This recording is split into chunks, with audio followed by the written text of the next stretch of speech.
Hi dear സുഗമോദേവി സീരിയലിൽ ഇനി വരാൻ പോകുന്ന എപ്പിസോഡ് റിവ്യൂയിലേക്ക് എല്ലാവർക്കും സ്വാഗതം. അങ്ങനെ നമ്മുടെ പ്രഭാവതി ആണെങ്കിൽ നമ്മുടെ ദേവിയുടെ കാല് പിടിക്കാൻ പോലും തയ്യാറാവാൻ വേണ്ടിയിട്ടുള്ള ഒരു അവസ്ഥയിൽ തന്നെയാണ് ഇപ്പം നിൽക്കുന്നത്. നന്ദിൻ്റെ അവസ്ഥ കണ്ടിട്ട് പ്രഭാവതിക്കാണെങ്കിൽ തീരെ തന്നെ സഹിക്കുന്നില്ല. പെറ്റുന്നോ പറഞ്ഞ അമ്മയാണല്ലോ പ്രഭാവതി. അതുകൊണ്ട് തന്നെ പ്രഭാവതിക്ക് തൻ്റെ മകൻ ഇങ്ങനെ വിഷമിച്ചിരിക്കുന്നത് കാണുമ്പോൾ ഒന്നും മനസ്സിലാവാത്തൊരവസ്ഥയിലാണ്. അങ്ങനെ സിദ്ധാർത്ഥനോട് പറയുന്നുണ്ട്, എന്തായാലും ദേവിയുടെ അടുത്ത് പോയി നമുക്ക് കാര്യങ്ങളൊക്കെ ഒന്ന് പറഞ്ഞു നോക്കാം. അവൾ വരുവാണെങ്കിൽ തിരിച്ച് വരട്ടെ. എന്തായാലും നമ്മുടെ ഈ മകൻ്റെ അവസ്ഥ കണ്ടിട്ട് എനിക്ക് സഹിക്കുന്നില്ല. എന്തായാലും അവളെ പോയി ഒന്ന് കാണാം സിദ്ധാർത്ഥ എന്ന് പറയുന്നുണ്ട് സിദ്ധാർത്ഥനോടായിട്ടാണെങ്കിൽ. അങ്ങനെ പ്രഭാവതിയോട് സിദ്ധാർത്ഥൻ പറയുന്നുണ്ട്, അവൾ വരുമെന്നൊന്നും എനിക്ക് തോന്നുന്നില്ല. കാരണം അവളുടെ ഇപ്പോഴത്തെ അവസ്ഥ നിനക്കും അറിയാലോ. അവളുടെ എന്തവസ്ഥയാണെങ്കിലും അതിനേക്കാൾ വലിയൊരു ഗുരുതരാവസ്ഥയിലാണ് നമ്മുടെ മകൻ പോകുന്നത്. അത് സിദ്ധാർത്ഥൻ കാണാത്തത് എന്താ? അവൻ നിങ്ങളുടെ മകൻ തന്നെയല്ലേ. പിന്നെ എന്തിനാണ് നിങ്ങൾ അവനെ ഇങ്ങനെ വേദനിപ്പിക്കുന്ന വാക്കുകളൊക്കെ പറയുന്നത്? അവൻ്റെ കൂടെയല്ലേ നമ്മളിപ്പോൾ നിൽക്കേണ്ടത്. നിങ്ങൾ പറഞ്ഞാൽ ദേവിക എന്തായാലും കേൾക്കുമെന്നാണ് എൻ്റെ പ്രതീക്ഷ. അതുകൊണ്ട് സിദ്ധാർത്ഥൻ എന്തായാലും എൻ്റെ കൂടെ വന്നേ മതിയാവുള്ളൂ എന്ന് പ്രഭാവതി സിദ്ധാർത്ഥനെ നിർബന്ധിച്ച് പറയുന്നുണ്ട്. അങ്ങനെ സിദ്ധാർത്ഥനാണെങ്കിൽ എന്തായാലും തൻ്റെ മകൻ്റെ ആവശ്യമാണല്ലോ, എന്തായാലും പോയേക്കാം എന്നുള്ള രീതിയിൽ പ്രഭാവതിയുടെ കൂടെ നമ്മുടെ സിദ്ധാർത്ഥൻ ദേവിയെ കാണാൻ വേണ്ടി പോകുന്നുണ്ട്. അവിടെ ചെന്ന ദേവിയെ ആണെങ്കിൽ സിദ്ധാർത്ഥനെയും പ്രഭാവതിയും കണ്ട് ഒന്ന് ഞെട്ടുന്നുണ്ട്. എന്തിനാ ഇങ്ങോട്ടേക്ക് വന്നത് എന്ന രീതിയിലൊക്കെ ശാരിക ആദ്യം ചോദിക്കുന്നുണ്ടെങ്കിലും ഇനിയും ഇവിടെ ആരെങ്കിലും കൊല്ലാൻ ബാക്കിയുണ്ടോ നിങ്ങളുടെ മകൻ, അതറിയിക്കാൻ വേണ്ടി വന്നതാണോ എന്നുള്ള രീതിയിലൊക്കെ നമ്മുടെ മോശപ്പെട്ട രീതിയിലൊക്കെ നമ്മുടെ പ്രഭാവതിയുടെ അടുത്തും സിദ്ധാർത്ഥൻ്റെ അടുത്തും ശാരിക സംസാരിക്കുന്നുണ്ട്. മിണ്ടാതിരിക്കാൻ വേണ്ടിയിട്ട് ദേവിക പറയുന്നുണ്ട്. അതിനുശേഷമാണെങ്കിൽ എന്താ വന്നേ അച്ഛാ, എന്തു പറ്റി എന്ന് ചോദിക്കുന്നുണ്ട് നമ്മുടെ സിദ്ധാർത്ഥനോടായിട്ടാണെങ്കിൽ. സിദ്ധാർത്ഥനാണെങ്കിൽ ദേവിയുടെ അടുത്ത് ഒന്ന് പറയുന്നുണ്ട്, നീ എല്ലാ കാര്യങ്ങളും അറിഞ്ഞതുകൊണ്ട് തന്നെ ഇനിയിപ്പോൾ പോലീസ് സ്റ്റേഷനിലേക്കാണല്ലോ നിൻ്റെ പോക്ക്. അവൻ്റെ ജീവിതം നീ ആയിട്ട് ഇല്ലാതാക്കരുത്. അവൻ്റെ ജീവിതത്തിലോട്ട് തിരിച്ച് മടങ്ങി വരാൻ നിൻ്റെ അടുത്ത് ഞാൻ പറയുന്നില്ല. കാരണം നിനക്ക് ക്ഷമിക്കാൻ കഴിയുമെങ്കിൽ മാത്രം നീ ക്ഷമിച്ചാൽ മതി. പക്ഷെങ്കിൽ അവൻ അറിയാതെ പറ്റിപ്പോയൊരു തെറ്റിന് നീ അതിന് എല്ലാവരുടെ മുമ്പിലും അവൻ ഇട്ട് കൊടുക്കാൻ പാടില്ല. ഇപ്പോൾ നീ ഒരു MLA കൂടെയാണ്. അതുകൊണ്ട് അവനെ എല്ലാ കാര്യങ്ങൾക്കും നിനക്കേ രക്ഷിക്കാൻ കഴിയുള്ളൂ. എന്തായാലും നിൻ്റെ ഭർത്താവായിരുന്നില്ല ഇത്രയും കാലം അവൻ ഇപ്പോഴും നിന്നെ സ്നേഹിക്കുന്നുണ്ട്.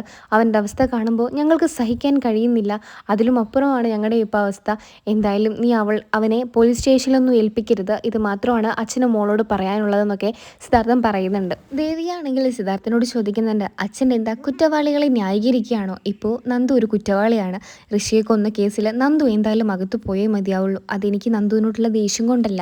അവൻ തെറ്റ് ചെയ്തിട്ടുണ്ടെങ്കിൽ അവൻ അകത്തു പോയേ മതിയാവുള്ളൂ അച്ഛാ. അത് നിയമത്തിൻ്റെ ഇത് തന്നെയാണ്. ഞാനിപ്പോൾ ഒരു MLA കൂടെയാണെന്ന് അച്ഛൻ പറഞ്ഞല്ലോ. ആ MLA എൻ്റെ സ്വന്തം ഭർത്താവ് തെറ്റ് ചെയ്താലും അയാളെ സംരക്ഷിക്കുക എന്നതല്ല ഞാൻ ചെയ്യേണ്ടത് ഈ ലോകത്തോടുള്ള കടമയ്ക്ക്. അയാളെ എത്രയും പെട്ടെന്ന് തന്നെ എനിക്ക് പോലീസിൻ്റെ മുമ്പിൽ എത്തിച്ചേ മതിയാവുള്ളൂ. ഈ ഒരു കാര്യം പറഞ്ഞ് അച്ഛനും അമ്മയും എന്നെ കാണാൻ വേണ്ടിയിട്ട് ഇങ്ങോട്ടേക്ക് വരാൻ പാടില്ല എന്നൊക്കെ പറയുന്നുണ്ട്. അപ്പോൾ പ്രഭാവതി പറയുന്നുണ്ട്, നീ എന്ത് വേണമെങ്കിലും ചെയ്യ്, ആ കുറ്റം ഞാൻ ഏറ്റെടുക്കാൻ തയ്യാറാണ്. എൻ്റെ പൊന്നു മോനെ നീ വെറുതെ വിട്ടേക്ക്.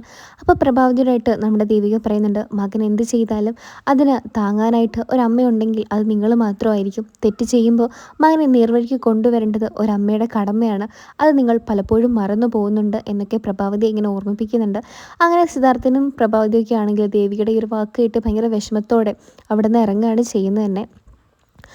അതിനുശേഷമാണെങ്കിൽ നന്ദുവിൻ്റെ ഈ അവസ്ഥയൊക്കെ കണ്ട് ഇസബല്ലയാണെങ്കിൽ നന്ദുവിനെ കാറിൽ കയറ്റി പുറത്തൊക്കെ കൊണ്ടുപോകുന്നുണ്ട്. നന്ദുവാണെങ്കിൽ പറയുന്നുണ്ട്, ഇസബല്ല എനിക്കിപ്പോൾ ഒന്നിനും താല്പര്യമില്ല. ദേവികയാണെങ്കിൽ എന്നെ പോലീസ് സ്റ്റേഷനിലാക്കാൻ വേണ്ടിയിട്ടുള്ള പുറപ്പാടിലാണ്. ആകെ മൊത്തം ഒരു സമാധാനക്കേടാണ് എന്നൊക്കെ പറയുന്നുണ്ട്. അപ്പോൾ ഇസബല്ല പറയുന്നുണ്ട്, നീ എന്തിനാ പേടിക്കുന്നത് നന്ദു, ഞാനിവിടെ ഇല്ലേ. നിനക്ക് വേണ്ടി എന്ത് ചെയ്യാനും ഞാൻ തയ്യാറാണ്. അങ്ങനെ നിൻ്റെ കുറ്റം മറ്റൊരാൾ ഏറ്റാൽ എല്ലാം കഴിയുന്നതല്ലേ ഉള്ളൂ ഈ പ്രശ്നങ്ങളൊക്കെ. എന്തായാലും ദേവിക നിനക്ക് വേണ്ടി ഇത്രയെങ്കിലും ചെയ്യാൻ വേണ്ടി ഒരുങ്ങുന്നില്ല. ദേവികയുടെ സ്ഥാനത്ത് ഞാനായിരുന്നെങ്കിൽ നിന്നെ ഞാൻ പണ്ടേ രക്ഷിച്ചേനെ. അല്ലാതെ ഒരു MLA ആയിട്ടും ബാക്കിയുള്ളവരുടെ മുമ്പിൽ നിന്നെ ഞാൻ നാണം കെടുത്താൻ വേണ്ടിയിട്ട് എല്ലാ തെറ്റുകളും നിൻ്റെ മേലിൽ ഒരിക്കലും ഞാൻ ഇടില്ലായിരുന്നു നന്ദു. എന്തായാലും അവൾ MLA ആണെങ്കിൽ അതിനേക്കാൾ മുകളിലുള്ള ആൾക്കാരെ എനിക്ക് നല്ല പരിചയമുണ്ട്. അതുകൊണ്ട് നീ ഒന്നും പേടിക്കണ്ട. ഒരു ട്രിപ്പ് പോലെ നമുക്കിപ്പോൾ യാത്ര ചെയ്യാം നന്ദു എന്നൊക്കെ ഇസബല്ല പറയുന്നുണ്ട്. ഇസബല്ലയാണ് ഇപ്പോൾ ആകെ മൊത്തം നമ്മുടെ പ്രഭാവതിയുടെ ഒരു സമാധാനം. അതിനുശേഷമാണെങ്കിൽ യാദൃശികമായിട്ട് നമ്മുടെ പ്രഭാവതി ആണെങ്കിൽ അരുന്ധതിയെ കണ്ടുമുട്ടുന്നുണ്ട്. അരുന്ധതിയെ കണ്ടുമുട്ടുമ്പോൾ അരുന്ധതിക്കാണെങ്കിൽ ഭയങ്കരമായിട്ട് തലകറക്കവും ഒക്കെ ഉണ്ടാകുന്നുണ്ട്. അമ്പലത്തിൽ വെച്ചിട്ടാണെങ്കിൽ അങ്ങനെ അമ്പലത്തിൽ വെച്ചിട്ടുണ്ടാകുന്ന തലകറക്കത്തിൻ്റെ ഇടയിൽ നമ്മുടെ അരുന്ധതിക്കാണെങ്കിൽ വീട്ടിലോട്ട് പെട്ടെന്ന് പോകേണ്ടത് വന്നിട്ടുണ്ടായിരുന്നു. അങ്ങനെ പെട്ടെന്ന് രാവിലെ തന്നെ അരുന്ധതിക്ക് എന്തായി, അരുന്ധതി കാണാത്തത് കൊണ്ടൊക്കെ നമ്മുടെ പ്രഭാവതി ആണെങ്കിൽ അരുന്ധതിയുടെ വീട്ടിൽ അന്വേഷിച്ച് പോകുന്നുണ്ട്. അരുന്ധതിയാണെങ്കിൽ അവിടെ നമ്മുടെ ഋഷിയാണ് ഉണ്ടായിരുന്നത് തന്നെ. അരുന്ധതിയും ഉണ്ടായിരുന്നു. എന്നാൽ ഋഷിയാണ് ആദ്യം തന്നെ കോളിംഗ് ബെല്ല് കേട്ടിട്ട് പെട്ടെന്ന് തന്നെ വാതിൽ തുറന്ന് നോക്കുന്നത്. പെട്ടെന്ന് തന്നെ മരിച്ചുപോയെന്ന് കരുതി ഋഷിയെ കണ്ടിട്ട് പ്രഭാവതി ആണെങ്കിൽ ഞെട്ടി വിറയ്ക്കുന്നുണ്ട്. പ്രഭാവതി ഋഷിയോട് പറയുന്നുണ്ട്, ഇത്രയും കാലം ഞങ്ങളെയൊക്കെ കബളിപ്പിക്കുമായിരുന്നു അല്ലേ നീ? എന്നിട്ട് ഇതിൻ്റെ അകത്ത് സുഖമായിട്ട് കഴിയായിരുന്നു. നീ കാരണം എൻ്റെ മകൻ അനുഭവിക്കാത്തതായിട്ട് ഇനി ഈ ലോകത്തൊന്നും തന്നെയില്ല. എൻ്റെ മകനെയും എൻ്റെ മരുമകളെയും നീ അകറ്റി. എന്തായാലും ഇതിനൊക്കെ ഞാൻ നിനക്ക് തിരിച്ചടി തന്നിരിക്കും ഋഷി. നിന്നെ വെറുതെ വിടുമെന്ന് നീ സ്വപ്നത്തിൽ പോലും വിചാരിക്കേണ്ടെന്നൊക്കെ ഋഷിയുടെ കരണം നോക്കി പൊട്ടിച്ചിട്ട് പ്രഭാവതി പറയുന്നുണ്ട്. പ്രഭാവതിയുടെ ഈ ഒരു രീതികളും കാര്യങ്ങളൊക്കെ കണ്ടിട്ട് നമ്മുടെ പ്രഭാവതിക്കാണെങ്കിൽ ഭയങ്കരമായിട്ട് ഇങ്ങനെ ദേഷ്യം വരുന്നുണ്ട് ഋഷിയുടെ അടുത്താണെങ്കിൽ.